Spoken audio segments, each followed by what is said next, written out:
Welcome back to the Shema podcast, my friends, and a special 7-part series on the Merkavah, the divine chariot, with Rabbi Meisel. In our tradition, the Avos and great leaders of Israel are described not just as individuals, but as living pillars who embodied and carried the presence of Hashem into this world. Chazal teach that Avraham, Yitzchak, Yaakov, Moshe, Aaron, Yosef, and finally David HaMelech each became a Merkavah, a chariot for the Shekinah. Through their lives, choices, and spiritual strength, they reveal different attributes of Hashem to the world. Avraham with chesed, kindness, Yitzchak with gevurah, strength and discipline, Yaakov with tiferes, harmony and balance, Moshe with netzach, endurance and eternity, Aaron, hod, splendor and humility, Yosef with yesod, which is foundation and moral purity, and David HaMelech with malchus, which is kingship and the sovereignty of Hashem manifest in this world. Over the next 7 episodes, Rabbi Meisel will guide us through the lives and midos of these great figures. One by one, we'll explore their unique attributes, their challenges, and the internal lessons they give us on how a human being can become a vessel for the divine. This is not just history, my friends. It is a roadmap for our own avoda today. Welcome to the Shema podcast, the podcast for the perplexed, where Torah insights intertwined through personal stories as well as interviews with leading Torah scholars demonstrate the empowering qualities of Torah and mitzvot. To share feedback, suggest future topics, or ask questions for the host or his guests, click the show notes to join the growing WhatsApp community. Now to the show. Today we are covering Yosef HaTzaddik and the Sephiros of Yesod. Before I bring him on and we get into this, I have been really enjoying this series and growing because of it. And if you've been following along, I'm sure you will agree that this whole idea of everything in this world, all the brachas, everything, all has a spiritual root to it. It's like the Baal Salam I was reading the other day, he said, like the language of Kabbalah it's all roots and branches, it all originates from the spiritual realm. And what we've been learning how to do is serve our reason for being here, to be a co-creator with the Almighty, and to take something from the spiritual realm and bring it out into the physical world, to be a vessel to bring blessings out into the world for others and for us. I feel like the closer we get to Malchus, it's getting more intense. I'm learning so much more. So without further ado, Rabbi Meisel, thank you to the podcast. I'm looking forward to this next episode and continue to learn and bring brachas out into the world. Pleasure to be here. And it definitely resonates with me what you're saying as far as the learning and the experience of it. And it's very fitting with the Yesod that you're describing, like the intensity building for many reasons, but just like as introduction. So if you'll remember, we spoke about this a few times during the Ushpizin passage that we had discussed that the 6 days of the week are parallel to the 6,000 years that the Talmud says are the preparation for Mashiach. So the 6th day, which is Friday, is parallel to Yesod, which is the Sphira we're going to explore, matching with Yosef HaTzaddik. And it's parallel to the years 5,000 to 6,000 in history, which is the time where the world is getting ready for Mashiach. And if you just for a minute think about your house, right? And when you think about what your house looks like on Erev Shabbos. So the day of Friday is intense, right? There's right. There are people who actually have the minhag to stop working after Chatzos because you're totally disconnecting from everything else in the world and only immersing in the thoughts of Shabbos. The queen is coming, right? The Shabbos Malka, the Shechina is going to be the guest of your house. And it's you want to be ready. You got to shower and you got to clean and everything that went on during the week. You're removing it and divesting from it. And when it comes to the history of the world, so this last 1,000 years has a particular intensity that mirrors that. And as we get closer and closer, the Chafetz Chaim's metaphor was when you watch a train coming, the closer it gets, the faster it looks like it's traveling. Even if it's traveling at the same speed, it's moving towards you, and it's whoa. this bullet train coming at me, got to get out of the way or get ready to jump on, And so the world will be moving faster and faster. And his prediction was, in the late 1800s on this, after, 1840, scientific revolution. And all of a sudden you're in this place where the world is moving faster and faster. And he wasn't even talking about, you look at the move from the 50s to the 60s to the 70s, 80s, 90s, computers, and then having these things that go in our pocket that have as much processing information as the spacecrafts that went to the moon, and more. Yeah, now it's for sure more, and it's wild how incredibly fast the whole world is changing, and AI coming in. And so when you associate with day 6 and Yesod in particular, as we're going to learn, you'll see that there's a beauty, but an incredible power with it. But it's very much connected to intensity. And yeah, it's the perfect word to introduce the idea. So, okay, it's probably fitting that we're doing this today as well. Today's a very special day because, as you were talking about, the acceleration of all the scientific discoveries, but at the same time, we also had the waters from above, and that really were initiated, I think, with the Baal Shem Tov and his disciples. So can you speak a little to our guests who may not know that today, which is September 11th, is Baal Shem Tov's birthday? And who are the other Hasidic masters that are connected? Yeah. Sure. So there's five major points. There's 2 birthdays. There's the Baal Shem Tov, who's the first in the Hasidic line.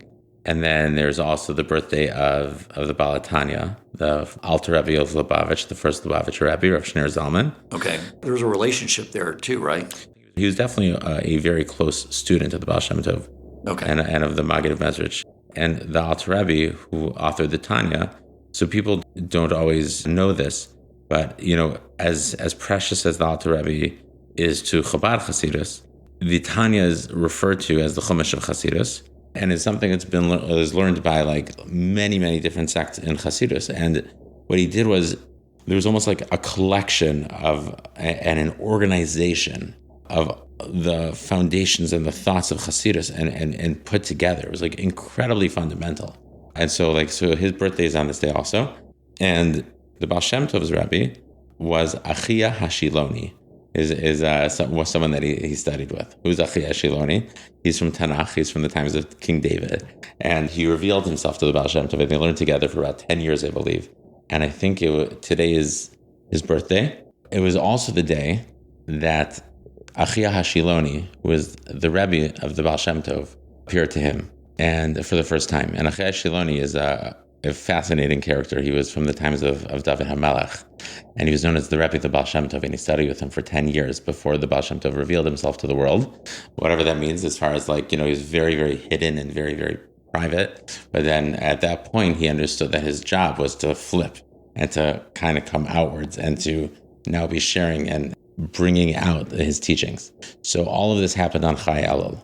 You have the birthday of the Baal Tanya, the birthday of the Baal Shem Tov, the appearance of the Achia Shiloni, and the Baal Shem Tov revealing himself to the world. And finally, which actually happened well before, one of the big predecessors of Hasidus was the Maharal. The Maharal, Rav Yehuda Lowy of Prague, his yortzeit is also today. In fact, the Baal Tanya, I believe, is a great-great-great-great-great-grandson of his. And he writes in the introduction to his book, The Tanya, that the Tanya was based on the teachings of certain authors, and one of the 2 main authors that people passed down as the major influencers for the Baal Tanya was the Maharal himself.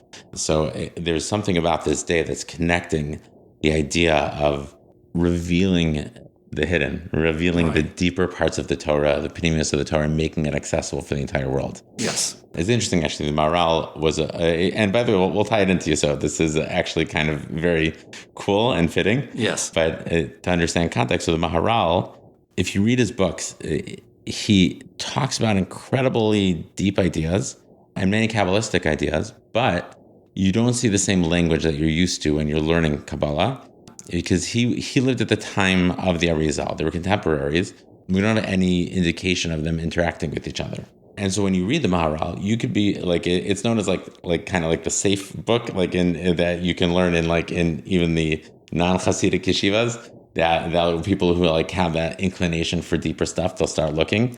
What you watch him do is incredible. He'll take a pasuk or a piece of the Talmud and through like laser sharp analysis will break down an idea and bring you to the same understanding and depth of a very deep Kabbalistic idea with never mentioning Kabbalah, with just bringing it out based on the verses. And it's like, it's incredible to watch.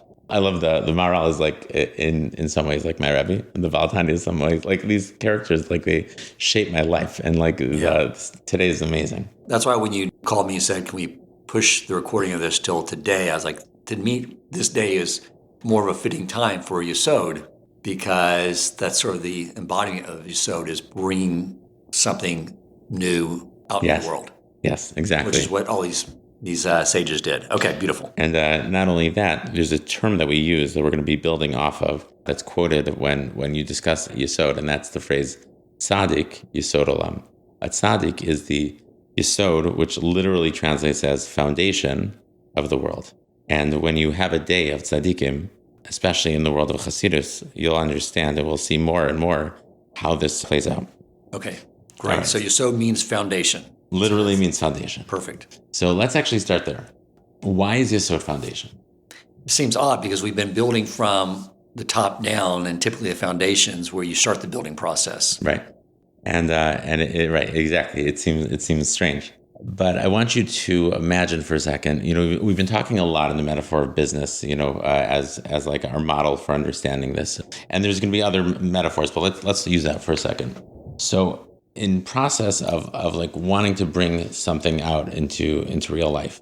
So you have the idea of the business, right? You develop the idea, bounce it off of people, right? So the first like click, that moment when it starts, like let's call it chachma, right? That flash of wisdom. Then you have bina, you're bouncing it off of people, fleshing it out, getting to like its kishkas. And then you have what's called das, which was, you've worked on it so much, it's become so crisp that you have that one-liner, right? That sales line. Like we do X, with the process of Y without the challenge of Z, right? Yeah, it's like you have your like clear line and like you own it, and it's in there, and it's moving to speech, right? Like it's from your mind into like words. After that, you have to start doing stuff. You have to like fundraise. You have to get some of the money that's out there. You have to like start like turning heads. Howard Schultz, I think, went to, was it 200 people before he got a yes for a Starbucks investment, something like so. Yes, something crazy like that. This guy understood Netzach Hod, like meaning go and go and go and keep pushing. So we're talking about the process of building the business. So we had the thoughts and the talking about it, then the investment and conquering challenges of Netzach, having to knock on the guy's door and close it down for the other guy and all this. And eventually, so you get to this process where you're ready to go and you've gone through your Netzach and Hod, and now you have to build the building. After your Netzach and Hod, after Howard Schultz knocks on every door, after he raises the money, he conquers the challenge, right? The guys who get in his way, he speaks with the experts. He, gets, now that he has an investor, he has to make room and space for the investors to be part of the idea also. Or, so you're at Netzach and Hod. We've gone through now Chachma, Bina, Das, the first three, and then you had your, and we're moving downwards all the way. So now you're at the place where the building actually has to come into reality. It has to be built. And in order to do that, if you actually want your building to really, really, really exist and last, you can't do it in a way that's going to be temporary. It has to be built permanent. Otherwise, it's not real. It's just passing. You have it for a second and it's gone. You ever go to Venice Beach? There's two sides of the street. I grew up in LA, so we go a lot. And you walk down the strip on Venice, and on the right side, the part where you have the water in the background. So you have all these people who would lay out their mats, or they would put up their a little tents, and they'd have a shop. And then on the left side, you'd actually have the building where people rented space and were had real stores. You want the ones on the left if you want something to be real. Otherwise, someone else can sit in your spot. right? And like, all of a sudden, like someone else decides that they're going to sell the same, spray painting pictures that they sell on Venice Beach, or doing the hair wraps or anything like that, right? The very floaty side of Venice is on the right. The invested, long-lasting business that's going to make money and always be there, be consistent, it's going to be on the left. Gotcha. Right? And that's where Yesod is. You have to be able to build into the ground.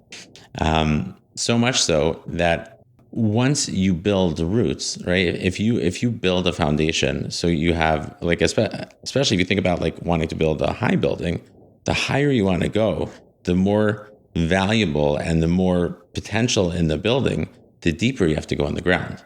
You really have to become one with it, synonymous with the floor, right? Your floor has to be one with the earth, so that the earth can't like detach from it, or imagine if you have like a huge building and you don't have roots, you have put too much weight on one side of the building, it's dangerous, right? Right. So that's why it has to be something that's like so firm that it's not moving, it's attached. Yeah. Right? You can build a home, make it a mobile home, but you can't build a mobile skyscraper. Exactly. I think the other analogy here is a tree, because that's what man is compared to. Sure. And those roots, I think is what we're getting to. Those roots are basically the core of our identity, our spirituality. That's what grounds us. And what we see in this world is the person and possessions and their personality, but those only hold during times of tests and challenges and tumultuous types of events if the roots are strong. I think that's the other parallel you're trying to draw here, correct? Yeah, that's excellent. That's actually very helpful. When it comes to roots in particular, so the Maharal talks about the way that we interact with Torah like this. He says that we have an idea, it's called Aseh Torahscha Keva. Your Torah has to become Keva, set.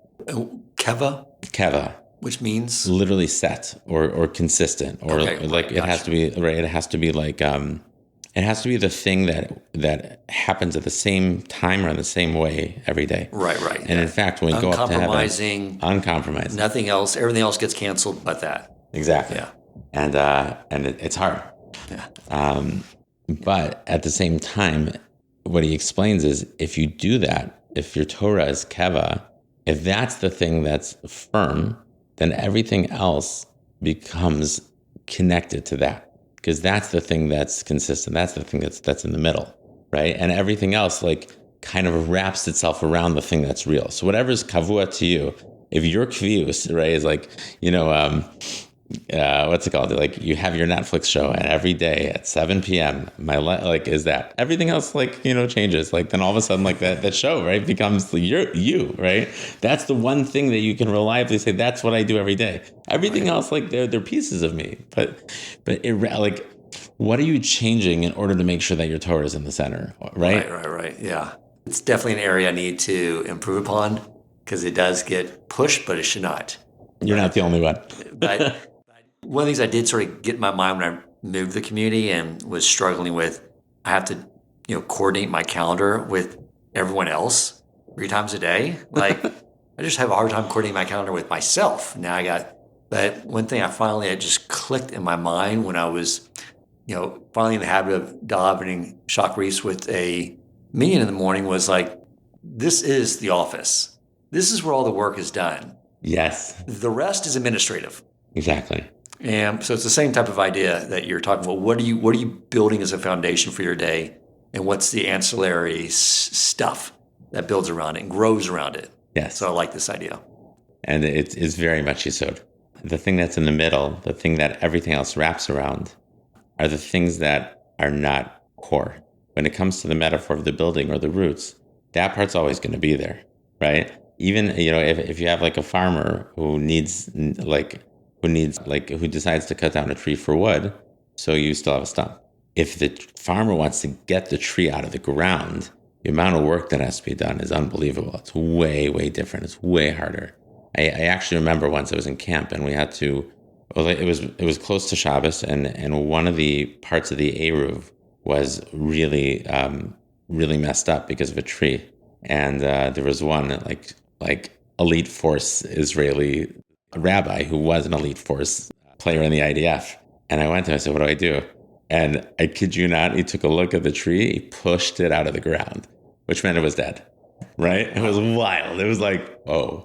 But the idea is it's so poignant, right? Without love, right? If it's not connected to the ground, that's not its life force anymore. It no longer has the life force. The life force, the center is that.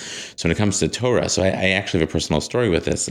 When I took a leave of absence from work, and I done it because I was struggling with depression and with like just self-esteem, and I needed to like rebuild. I had to like find that piece that was me again. So one of the things that was really hard was it was really hard to find a good therapist. It was one of those things that was upsetting because I was like, it was hard enough to like get yourself to like pick up that phone and try someone. And I remember I met with someone, and like 2-3 minutes into the meeting, I'm like, I can do a better job than this guy. Like, it didn't feel invested. Like, he just, like he wasn't present, and he just wasn't getting anything about me. And I'm like, I was so like upset about it. I was going to have to spend like so much time like finding again. Meanwhile, I had started my own thing where I was going to the base medrash super early in the morning. Like, I wasn't working at that point, and I wanted to like reconnect. And I started like diving into the Maharal, right? It is my Torah, my life source, in a lot of ways. And he talked about this idea of Torah as the center. And I decided to myself that I was going to push harder on this button. Because he said, like, if the Torah is the center, everything else will wrap around it. You need to be consistent and let it be your power. Otherwise, like something else becomes the definition of you, or that's not. And I was learning, and on my mind, I kept thinking, I need to find this therapist. I need to find someone. How am I going to do it? And I was so frustrated, but I decided to push myself. I'm working with morale, and I kept going in my learning. And all of a sudden, as I finished my learning, I got a phone call. It was actually the parent of an old NCS wire, someone who I had worked with. And she was calling me about something else, and in the conversation, I said, like, honestly, I'm actually no longer, or I'm on a leave of absence for NCSY. And it was like a light bulb. She knew exactly what I was talking about. Like, it was clear that she had background in psychology as soon as she got it. A lot of people, when you hear leave of absence, so like, there's a sensitivity that could come with it, but like she understood that there's something going on. And she just asked a couple pointed questions, just like in a kind way. And she said to me, she's like, there are some very real modalities that are out there. I know you're going to get better. And I asked a couple more questions. I realized she's a social worker, doesn't live in Houston, but understood my background, understood my world. And I asked her, would you be willing to see me? And we basically decided we're going to try a couple sessions. There's that like interesting dynamic of like knowing who I am. But after like a few minutes, it was amazing. It was like, here's someone who actually had a true, like, a deep insight into who I really was and all the things that I had brought to the world and been able to do for years, and appreciated that, and also knew what I was hurting about. And she changed my life. Mama changed my life. And it came off the curtails of the words from the Maharal. You center yourself with Torah, everything's going to have to wrap itself around. You don't have time. I'm like, I don't have time to start looking for someone, all these interviews. Like, that's okay. If Torah is the center, everything else, like, Hashem's going to pull it in. It's going to build itself around. And I had someone who allowed my healing to be Torah centered also. I didn't have to translate that for myself later. Right. And it was like, it was like Hashem was just like sending that kiss and saying, like, you put the Torah in the center, I'm going to let everything else wrap around it. So he said Yesod is roots, is foundation. And the way that happens, the way that Yesod can become that, is that you have to be willing to let everything follow. Like we said with the Torah, you have to let everything follow or wrap itself around the thing that you're going to make keva in the middle. When Yesod is the process, is the thing that's happening, you are not able to move from there. When we think about Netzach and Hod, we thought about legs. Right. One moved, then the other moved. One moved, then the other moved. And it's about travel. Yesod is the opposite. It's about stop traveling. So this is where you're planting. This is where you're going to be. And everything has to be able to tie to this. If the thing that you're attaching yourself is weak, But that's where your center is, and you can't get out of the ground anymore from that thing, then you're stuck. You follow? Right. So the term that's used in the Torah for Yesod is the term kol, everything. Everything is connected to this. One of the verses that we say that's glaringly and blatantly talking about the spheros is the pasuk L'cha Hashem Hagadula. We say it in Psukei Zimra every morning. We say L'cha Hashem Hagadula, to you God is greatness, gevura, tiferes, netzach, ve'ahod. We list them all, right? And gedula is chesed. Greatness is kindness. And a person does kindness, so you give to another person, and then that person carries something that you did, so you become bigger because he has a piece of you, right? That's how chesed is gedula. But chesed and gadol are interchangeable all the time. There's a lot of places in the Torah. Then you have gevura, tiferes, right? And then after you have netzach ve'ahod, the next words are ki chol b'shamayim u'va'aretz, because everything in the heaven and the earth. That's Yesod. Yesod is referred to as the kol, the absolute everything. And then we say, L'cha Hashem ha'mamlacha. To you Hashem is kingship. So it's very clear that we have the 7 spheros here. Gedula, Gevura, Chesed, Gevura, Tiferes, Netzach, Hod, beauty. Then you have conquering, and then you have splendor, and then you have Ki Chol Hashem ha'aretz. Instead of the word Yesod, which is foundation, you have the term that's everything. The notion of everything is that everything has to be attached and connected to this. Another way of processing that is as follows. The moment of Yesod is incredible. It's beautiful. It's amazing because everything that you've been working on, right? The 7 weeks or the 6 weeks that we've been together working on this. By the way, it was 8. We first first we worked on the idea of segulas, of the Torah. We had our upper spheres of the mind. And then we worked through all the other spheros into here. True. And we walked into Yesod. We've been building so much on the ideas that if you can listen to this podcast on its own, but to fully understand it in its depth, listening to the last 5 and then listening to this is a completely different experience because you've built every single piece of the puzzle and you understand how you got here. And kol means I have every single piece of me, of my process, or whatever it is that I'm building of this business is all now coming together and turning into real life. The Yesod is the moment of creation, of actual creation in this world. And it only happens when Yesod and Malchus merge. Yesod is the moment of creating it, and Malchus is receiving it. Okay. This idea is very much tied to, it seems, to the mitzvos observance, because what we received at Mount Sinai that was so novel that the forefathers, I don't think really had, was serving your creator through physical action. You know, all the religions, the man-made religions that are in the world today, they're all just mental statements and you make declarations and that's a religion. Ours is building this foundation. It's about actions and things we do from the moment we get up, we wash our hands, we say a bracha. It's a lot of words and actions, and is that the same idea here? Is that is what builds our foundation? Yes. Through action. If you think about it in terms of our characters, Moshe was Netzach, the one who gave the Torah. Aaron is the Beis HaMikdash, is the temple where the Shekhinah comes in, and the service in there. Yesod is all of Klal Yisrael. Ve'asu li mikdash v'shachanti b'socham. You make for me a temple, the place of Aaron, and I will dwell amongst them. The Shekhinah is now merged with the entire Jewish people, where the Torah comes to life. If it's just Moshe and Aaron, then it's not Torah. It's Torah, but it's just them. It's the way that had to impregnate the whole world for all of history. Moshe brought it about, right? And then the Jewish people had to take this and run with it forever, right? And then it became like the thing that carried us for all of time and continued this bond between us and God. You know, I remember about 3 years ago, we had some guests over for Pesach, first time to be at a more Torah observant Pesach Seder.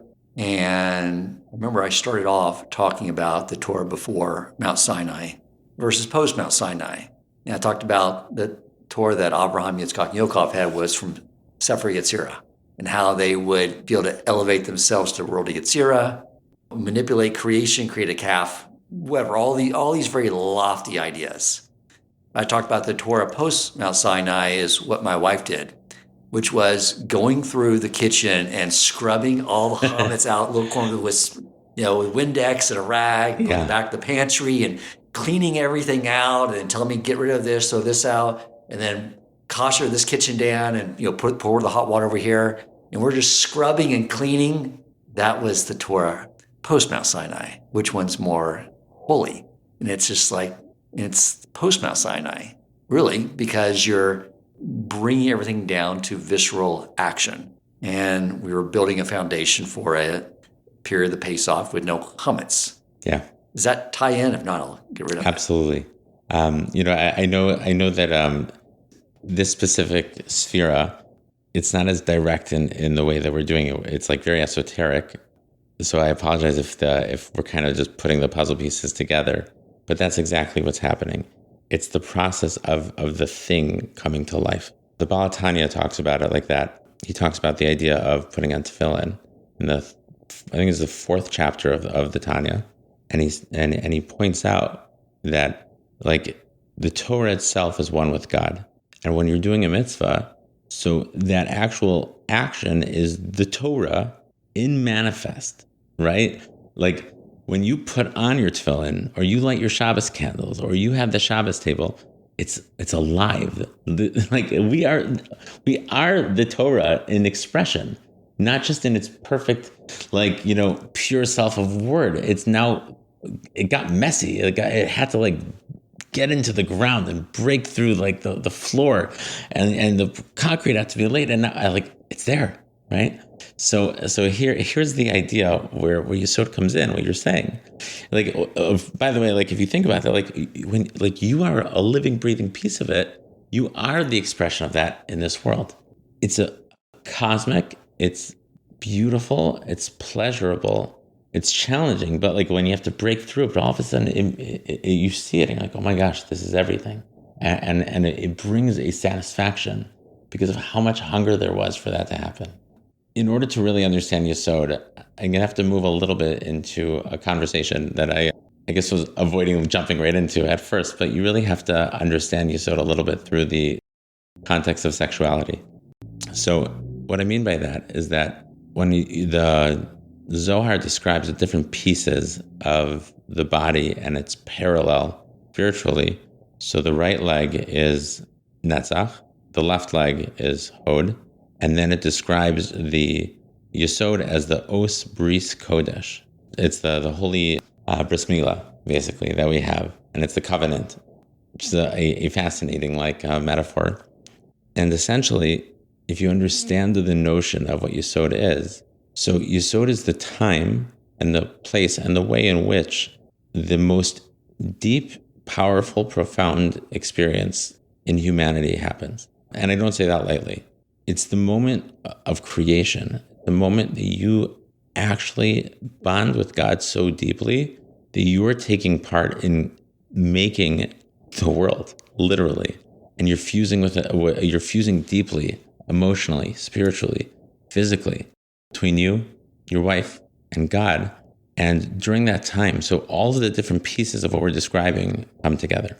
The idea of kol, right, of all, of kol b'shamayim v'aretz, is that in a real, proper, true, blessed relationship, right, a marriage, so that marriage is manifest as my everything is you. And if I don't leave everything on the table, right, then it's not complete fusion. It's not complete bonding, right? If there's a piece of me that's reaching out to another person, right? If I'm directing my love, my emotion, my passion to someone else, and that's not total wholeness, right? I can't build a building over here and the idea of Yesod in Houston and then say, oh yeah, but the first floor is going to be down the block, right? That's not how this works, right? And so when it comes to the the experience of creation, So it's also like the idea is that like there's nothing separating. It's complete like oneness with the other person. I'm giving my everything. The whole idea of data of a cell, when you provide a cell that has the DNA that comes from you, your entire everything is in that cell, right? And then it fuses with a cell from your wife, and those two cells merge into one new one. And so your everything and her everything, right? The DNA makeup creates an entire body. It fuses into a new one, and that is now going to create, is going to be a new reality. The idea of Yesod here in building and creating is that you were searching for years. You were preparing for life. You're learning. Your parents taught you. You went to school. You had your moments. You dated. You said no to this girl. She said no to you. It hurt. You went through your breakups and your this and that. And then you get to the moment when you say, Harayat Mekudesh Ali, you're going to be wed to me. And you're under this chuppah, and your wife walks around 7 times, right? The number of 7 of creation, of building the walls of your home, of the complete wholeness of you and her, 6 and 7, right? The notion of Yesod, there's something that's happening at that moment. There's a bond that is to the exclusion of everyone else. Everything else is excluded, which means my everything is here and nowhere else. And then everything that I do for the rest of my life is both of us. It's not just me. Right? Like when I build a business, it's both of us. When I eat, right? Like when I breathe for my whole family.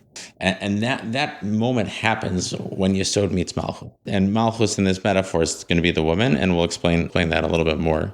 But that's the essential idea. And the reason why it's so important is to understand the notion of elation, of joy, of perfection, of intensity that we were talking about before, like the Friday, that when everything else is being cut out, Shabbos is coming. No malacha can be done. Nothing else can enter our house, this world. Right? Like even carrying, literally, nothing can be carried. But when you have an Eruv, you're extending your house. That's really what it is, right? The Rishus. But your Rishus is, there's nothing else that can come in. So like during this time, everything has to be perfect for the moment of the wedding. I think there's another element of this too, tying into an idea I've been coming back to quite a bit through the study of the Baal Salam, and the idea of the will to bestow versus the will to receive. The body coming from the will to receive, and Shama coming from the will to bestow. Merging these together with the overall goal of elevating the will to receive, which is what the body is immersed in, as evident by the behavior of a baby, right? And elevating that to the will to receive in order to bestow. And that's what aligns us with our Creator. And if you look at what the Almighty did, was He needed the animal kingdom and humans to procreate.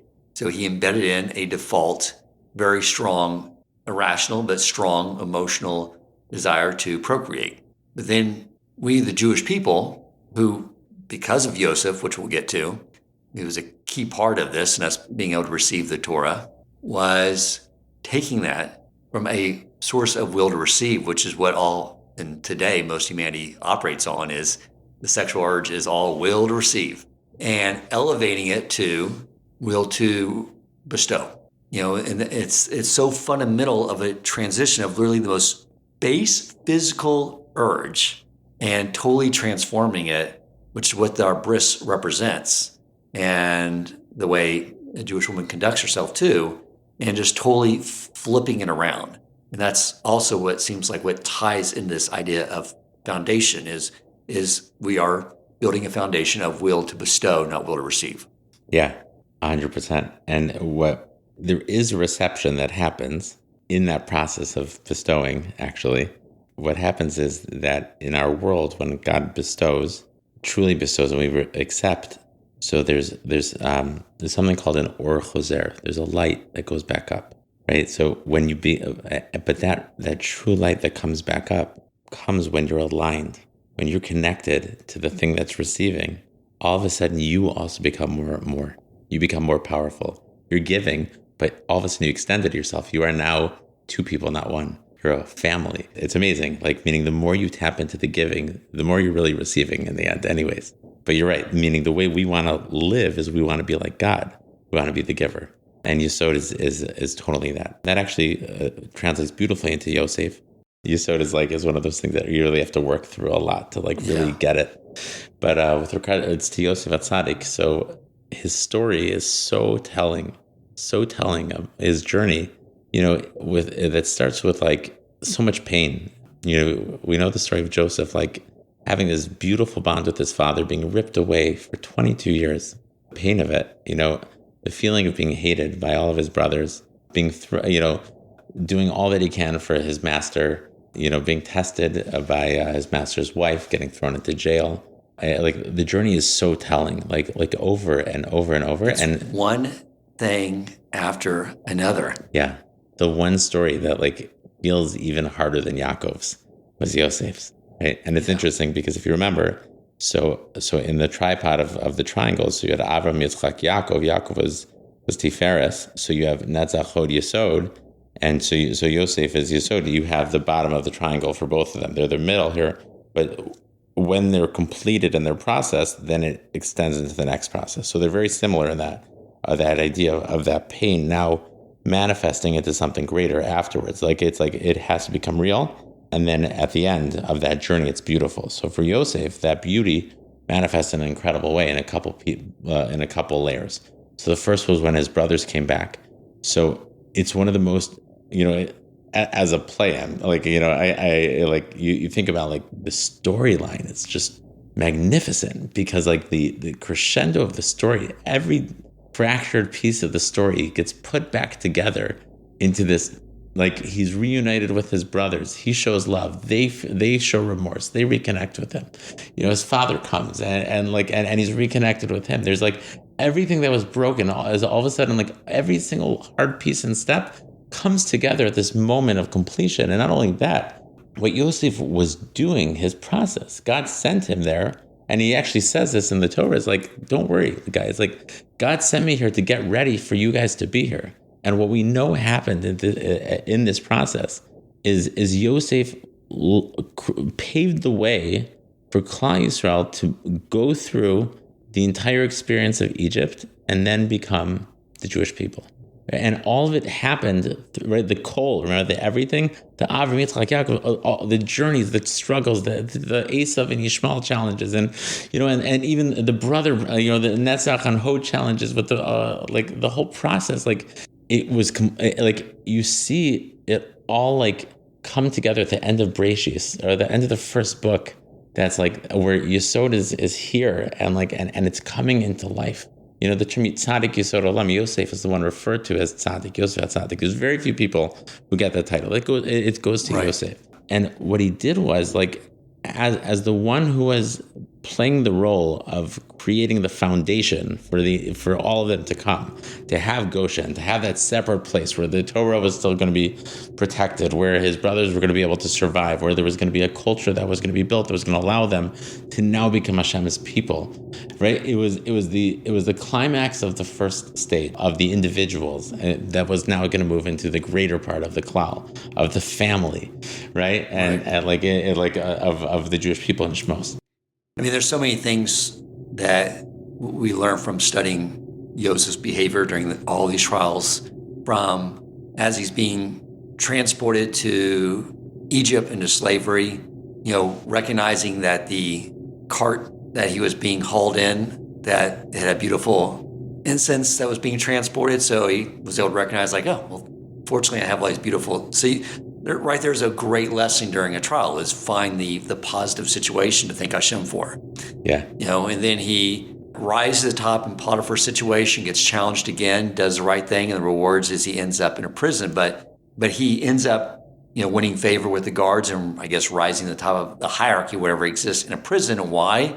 Because he's always thinking about everyone else in the prison, about their needs. How can I help them? Oh, this person looks sad. I need to console them. Like, you're in a prison. I wouldn't be thinking about anyone else but myself, my own horrible situation. But it was like he really provides the prototype for how to handle all these challenges. And then if you think, we brought the analogy of a tree, but any tree, any plant life, when it, before it sprouts and begins to grow, and you look at a seed, it looks like it's just deteriorating and breaking apart. Yeah, it dies. And you look at Yosef's story, it's like, there's nothing going to come to this guy. He's stuck in a prison. For how many years was he there? 2 years, I believe. He got the 2 extra years, right? I think it was 12.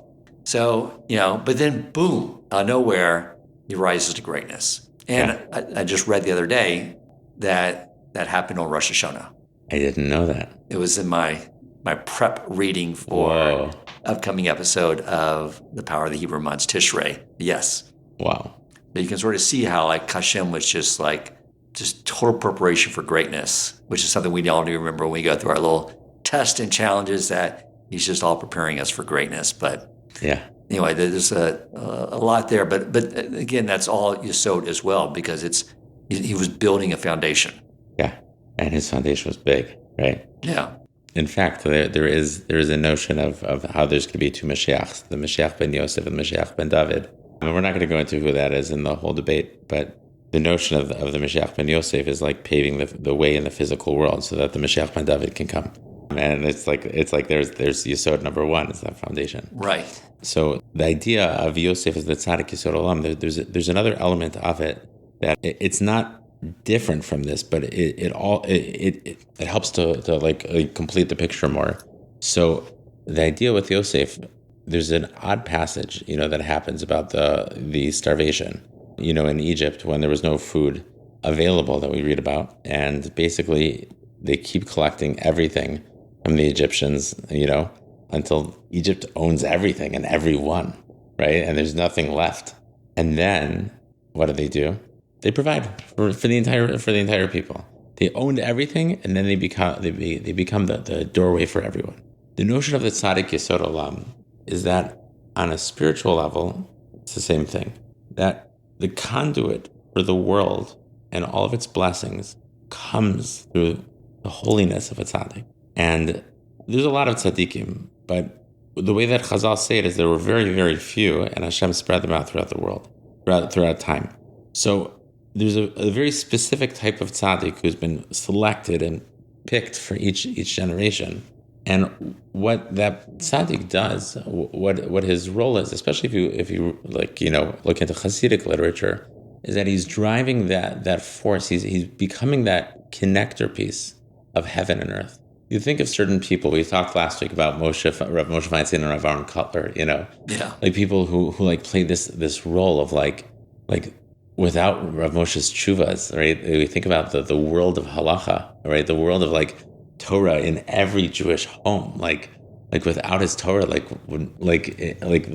whole world flowed through him, right? Like the psak about a piece a psak halachas that had to come out, whether it's about electricity or diaper technology, right? Or things like that. It's I was like, okay, so how does the Torah come into this world? And the Torah being the infinite, the passageway to the infinite, flowing through.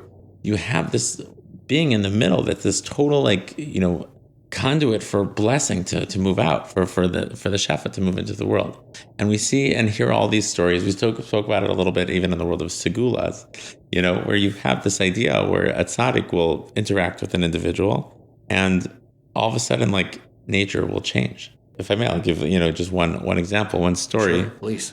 So the Ribnitzer Rebbe was known well for this. Rav Chaim Zanvil Abramowitz, that he was known as, they call him a Baal Mofeh, someone who you'd see miracles come from. And I heard the story actually last night. Jelitvish, a guy whose daughter was struggling, couldn't get married, was looking for a guy for years, nothing was going. And he said, and his friends, it was a Hasidic guy, said, come with me, come to the Ribnitzer. Right, the Ribnitzer wasn't even alive at the time. Come to the kever. Let's stop in over there.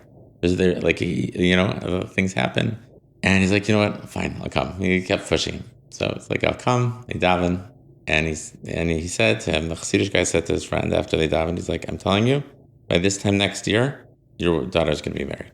Takes a picture of him there. Says, I'm going to show this to you in a year from now, and I'm going to prove to you that this works.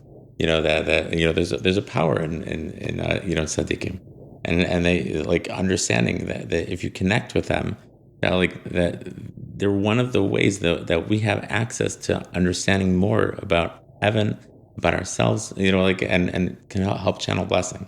And anyways, so what happens? Girl gets engaged. He says, I told you, right? And then he pulls out the picture and shows it to his friend. And when they realized the chassan, the boy who was going to marry his daughter, was in the picture. He was also there at the same time praying by the Rav Nitzer. Oh, wow. Follow? Okay. Yes. Okay. Wild. Yes. You got the chills when you hear the story. Like, it's like you're making a shidduch, you know? Yeah. Like right there and then. Wow. And I want to be careful with it because I don't want it to sound like we're saying that, like, you know, people have like magical powers. It's not like that. But there's an idea of when you tap into a tzaddik, when you tap into the makor, the source of Torah. So the world that we have bends to it. The world that we have comes out from the Torah. The Torah is what's generating, and the world is just receiving it. Right. So when you tap into that, when you tap into the Yesod, which is, by the way, our foundation is this place, this connection between God. So then everything else we said wraps around it, wraps around the center. And if the center, if the tzaddik represents the core of our Torah, it's who we turn to when we have a shiloh, when we have a question, when we want to understand the Torah. Right? So what we're doing is as a generation, we're wrapping ourselves around more knowledge of Torah and more connection to God, because this person can help us understand it more. Right? The greater you're immersed in Torah, the more that you can help another person understand it. There are conduit to tying into it. So the Yesod, right, gets passed down through the Mesorah. The center of the Mesorah for every generation is going to be our Yesod that we always have to come back to, the part that's tied to the ground, right? That's in the ground, that's the roots, right? Right. And so that's how this plays out. And so Yosef manifests this idea in a physical way by owning the whole world, and everyone had to come back to him to get it, right? Like they all had to have that through that centerpiece. Right. Right? Right. So that's he becomes the pipeline for all the physical sustenance in the world. Right. As a result of this. Right. There's one other thing that's critical to really discuss if you want to understand Yesod, that without it you're missing a piece, and that's the notion of attachment. The Yesod is the sixth of the seven spheros, right? And Yosef is the sixth of the seven Ushpizin. So that's the letter Vav. If you translate the letter Vav, right, literally, when you put it in a word, it means and. Right. It's and is the word that uses two other things together. In Hebrew, the word vavim, or vavs, in plural, are actually hooks. In the temple, when we would have the different tapestries, you needed the vavim to hook them together. Interesting. Wow. Right? And so the idea of a vav is the idea of attachment, of connection. In fact, when it comes to the idea of the Torah, the base medrash or the base knesses, and if you look in halacha, so the different parts of the shul, of the Beit Knesset or the base medrash, they're parallel to the temple. We have different parallels. And if you ever look at the columns of the Torah, the first letter of every column, aside from Bereshis, is a Vav. It's the first one. And we're hinting to the fact we're remembering the Vavim, the hooks that were in the temple, in the Mishkan. You think it was a detail that is, okay, we practically need a hook. No. It's the beginning of every single like page of the actual Torah when you unroll it. It starts with a vav, with an andness, right? What's the andness of the Torah? It's the connection between us and heaven, in the whole world. It all fuses together at this place. Yosef HaTzaddik, when all the brothers came back and the family was complete again. The shleimus, the wholeness comes with an and. Right. And so the danger with this, and the part that really people talk about, is that the way that Yesod lives in this world and lives in us is that we have a natural desire, a deep desire, a passion to connect. And it is the most incredible gift that God gave us. And it has so many positive manifestations. Like we talked about, you build a Jewish home through this power. You choose your path through this power. You're bringing what you're here bringing to life in the world. You're constantly doing. But the notion of attachment carries danger. If you have a phone that you always carry, and your vav, your andness is there to the apps, to the posts that you make, to the and you're so then you need to understand that your passion is now. You're unifying with something else. And with all of us, it's our phones. It's a big struggle. But let's say in the most clear manifestation of Vav, which is husband and wife, so we also understand the incredible passion and desire that every person has. It's a struggle. It's like to attach to someone else. Like meaning God put us on fire with this one. It's this crazy, crazy gift that God gave us to connect. But it's like if it's not channeled properly, right? It drives people the other way.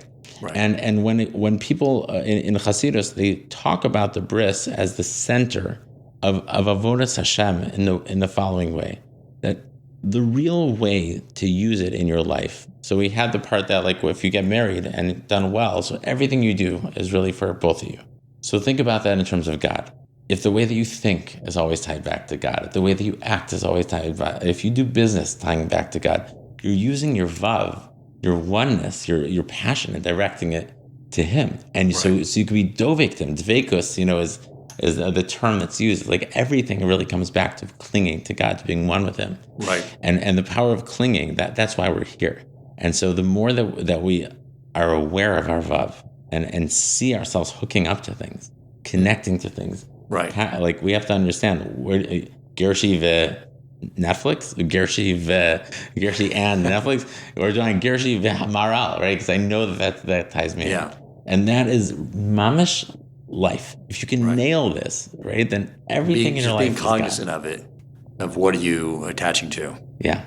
I had a time where I was president of a Reform synagogue, and there's a lot of people that are, through mixed marriages. Some people are not Jewish, some people are Jewish. I remember one of the things they asked me to do as president was, focus on bringing more people to the synagogue. So someone on the board showed me how to set up a profile on Facebook and then connect with all of the members. So I went through methodically and did this and got on Facebook. Sure. And I can tell you right now, I knew exactly who was Jewish.